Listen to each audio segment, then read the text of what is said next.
Selamat malam, sejahtera, shalom Ibu Bapak, Saudara-saudara jemaat GPB Sejahtera di DKI Jakarta yang diberkati Tuhan. Salam sehat semua. Mari membaca Alkitab. Pembacaan Alkitab kita malam hari ini terambil dalam kitab Ayub pasal 31 dan 32. Mari kita berdoa.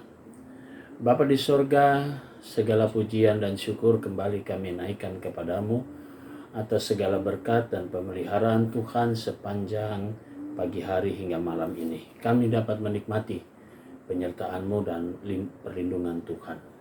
Sebelum kami memasuki tidur malam kami akan membaca Alkitab yang berintikan firman Allah. Berikanlah kepada kami kekuatan Roh Kudus-Mu yang menguatkan tubuh kami dan memampukan kami semua sehingga kami fokus dalam pembacaan Alkitab. Kami serahkan diri kami alaskan doa ini dalam nama Yesus Kristus, firman yang hidup. Amin. Kitab Ayub pasalnya yang ke-31. Aku telah menetapkan syarat bagi mataku, masakan aku memperhatikan anak darah, karena bagian apakah yang ditentukan Allah dari atas, milik pusaka apakah yang ditetapkan yang maha kuasa dari tempat yang tinggi. Bukankah kebinasaan bagi orang yang curang dan kemalangan bagi yang melakukan kejahatan? Bukankah Allah yang mengamat-amati jalanku dan menghitung segala langkahku? Jikalau aku bergaul dengan dusta atau hatiku cepat melangkah ke tipu daya, biarlah aku ditimbang di atas neraca yang teliti, maka Allah akan mengetahui bahwa aku tidak bersalah. Jikalau langkahku menyimpang dari jalan dan hatiku menuruti pandangan mataku dan noda melekat pada tanganku, maka biarlah apa yang kutabur dimakan orang lain dan biarlah tercabut apa yang tumbuh bagiku. Jikalau hatiku tertarik kepada perempuan dan aku menghadang di pintu sesamaku, maka biarlah istriku mengelilingi bagi orang lain dan menggiling bagi orang lain dan biarlah orang-orang lain meniduri dia. Karena hal itu adalah perbuatan mesum, bahkan kejahatan yang patut dihukum oleh hakim. Sesungguhnya itulah api yang memakan habis dan menghanguskan seluruh hasilku. Jikalau aku mengabaikan hak budakku laki-laki atau perempuan ketika mereka berperkara dengan aku, apakah dayaku kalau Allah bangkit berdiri? Kalau ia mengadakan pengusutan, apakah jawabku kepadanya? Bukankah ia yang membuat aku dalam kandungan membuat orang itu juga? Bukankah satu juga yang membentuk kami dalam rahim? Jikalau aku pernah menolak keinginan orang-orang kecil, menyebabkan mata seorang janda menjadi pudar, atau memakan makananku seorang diri, sedang anak yatim tidak turut memakannya, malah sejak mudanya aku membesarkan dia seperti seorang ayah dan sejak kandungan ibunya aku membimbing dia. Jikalau aku melihat orang mati karena tidak ada pakaian atau orang miskin yang tidak mempunyai selimut dan pinggangnya tidak meminta berkat bagiku dan tidak dipanaskannya tubuhnya dengan kulit bulu dombaku, jikalau aku mengangkat tanganku melawan anak yatim karena di pintu gerbang aku melihat ada yang membantu aku, maka biarlah tulang belikatku lepas dari bahuku dan lenganku dipatahkan dari persendiannya. Karena celaka yang daripada Allah menakutkan aku, dan aku tidak berdaya terhadap keluhurannya.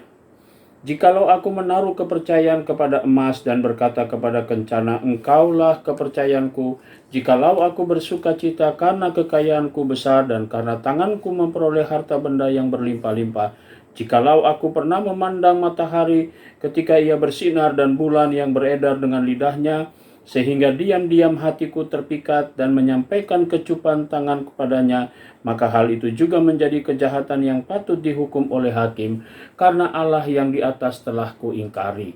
Apakah aku bersukaria karena kecelakaan pembenciku dan bersorak-sorai bila ia ditimpa malapetaka? Aku takkan membiarkan mulutku berbuat dosa, menuntut nyawanya dengan mengucapkan sumpah serapah. Jikalau orang-orang di kemahku mengatakan siapa yang tidak kenyang dengan lauknya, malah orang asing pun tidak pernah bermalam di luar. Pintuku kubuka bagi musafir. Jikalau aku menutupinya pelanggaranku seperti manusia dengan menyembunyikan kesalahanku dalam hatiku, karena aku takuti Khalayak ramai dan penghinaan kaum keluarga mengagetkan aku sehingga aku berdiam diri dan tidak keluar dari pintu. Sekiranya aku mendengarkan, ada yang mendengarkan aku, inilah tanda tanganku.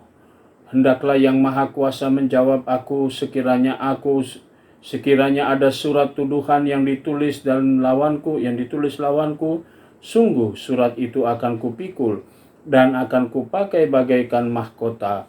Setiap langkahku akan kuberitahukan kepadanya. Selaku pemuka, aku akan menghadap dia. Jikalau ladangku berteriak karena aku dan alur bajaknya menangis bersama-sama, jikalau aku memakan habis hasilnya dengan tidak membayar dan menyusahkan pemiliknya, maka biarlah bukan gandum yang tumbuh tetapi onak, dan bukan jelai tetapi lalang. Kitab Ayub pasalnya yang ke-32. Maka ketiga orang itu menghentikan sanggahan mereka terhadap Ayub karena ia menganggap dirinya benar. Lalu marahlah Elihu bin Barakeel, orang Bus dari kaum Ram. Ia marah terhadap Ayub karena ia menganggap dirinya lebih benar daripada Allah. Dan ia juga marah terhadap ketiga orang sahabat itu karena mereka mempersalahkan Ayub meskipun tidak dapat memberikan sanggahan. Elihu menangguhkan bicaranya dengan Ayub karena mereka lebih tua daripada dia. Tetapi setelah dilihatnya bahwa mulut ketiga orang itu tidak lagi memberi sanggahan, maka marahlah ia, lalu berbicaralah Elihu bin Barakeel, orang Bus itu. Aku masih muda dan kamu sudah berumur tinggi. Oleh sebab itu aku malu dan takut mengemukakan pendapatku kepadamu. Pikirku, biarlah yang sudah lanjut usianya berbicara, dan yang sudah banyak jumlah tahunnya memaparkan hikmat. Tetapi roh yang di dalam manusia dan napas Yang Maha Kuasa itulah yang memberi kepadanya pengertian. Bukan orang-orang lanjut umurnya yang mempunyai hikmat, bukan orang yang sudah tua yang mengerti keadilan. Oleh sebab itu aku berkata, dengarkanlah aku pun akan mengemukakan pendapatku. Ketahuilah, aku telah menantikan kata-katamu, aku telah memperhatikan pemikiranmu, sehingga kamu menemukan kata-kata yang tepat. Kepadamulah kupusatkan perhatianku, tetapi sesungguhnya tiada seorang pun yang mengecam Ayub, tiada seorang pun di antara kamu menyanggah perkataannya. Jangan berkata sekarang, kami sudah mendapatkan hikmat. Hanya Allah yang dapat mengalahkan dia, bukan manusia. Perkataannya tidak tertuju kepadaku, dan aku tidak akan menjawabnya dengan perkataanmu. Mereka bingung, mereka tidak dapat memberi sanggahan lagi, mereka tidak dapat berbicara lagi. Haruskah aku menunggu karena mereka putus bicara, karena mereka berdiri di sana dan tidak memberi sanggahan lagi? Aku pun hendak memberi sanggahan pada giliranku. Aku pun akan mengemukakan pendapatku, karena aku tumpat dan dengan kata-kata semangat yang ada dalam diriku mendesak aku. Sesungguhnya batinku seperti anggur yang tidak mendapat jalan hawa, seperti kirbat baru yang akan meletup. Aku harus berbicara supaya merasa lega.